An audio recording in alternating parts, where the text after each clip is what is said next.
the second one this year. Yay! So last year was the very first one. I'm going to go back to my childhood so you understand the context a little bit. So I grew up in the 90s. Can you hear me? Yeah. Okay. So I grew up in the 90s in Saudi. I went to Saudi school. I was a Saudi girl. My parents gave me an allowance, which a lot of us get an allowance, and you can choose to buy whatever you want with it. What I would do is, there's the local grocery store, there's a very limited amount of magazines that are from other countries. And they have Archie comics. And so I would spend my money on an Archie comic book. But what happened was, because it's Saudi, a lot of the pages were ripped out. It was censored. And so people like me, we would read them and we would fill in the blanks.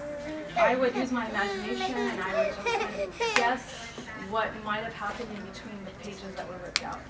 And so the reason I'm mentioning this, the Comic-Con happening that just launched last year, is because my generation grew up. And now we're the ones that are leading the next kind of cycle. So we're the ones that are creating the Comic-Con and all these other things.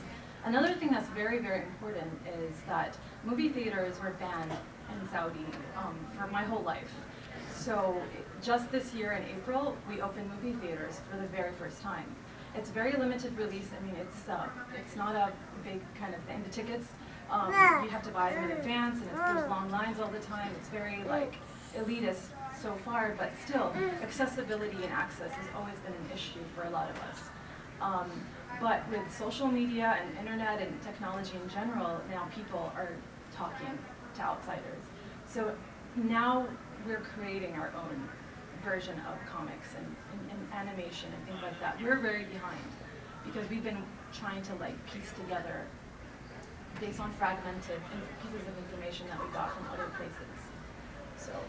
And didn't, if I recall, I thought I saw a headline that one of the first superhero films they had was Black Panther? Yes, that was the first screening ever that they had. Because I don't trust Western media to report on anything in the Eastern Hemisphere. I'm just being honest about that. So I'll tell you that it was a very limited release. It was just like very few people were allowed to. They had tickets to go in. It's like a VIP exclusive. Oh, okay. So it wasn't. It was like the whole Saudi royal family. No. And you. Oh yeah. Well, I'm not from the royal family. But no, it was a very limited amount of people who were allowed to access this. And a lot of times in Saudi, I mean, we have like a culture of storytelling for so long. It's just that we've kind of maintained it within our own city. We haven't amplified it outside. So that's part of why I'm here. In general, I live in New York now, and I go between here and Saudi because I choose to write these cultural stories to bridge these two worlds.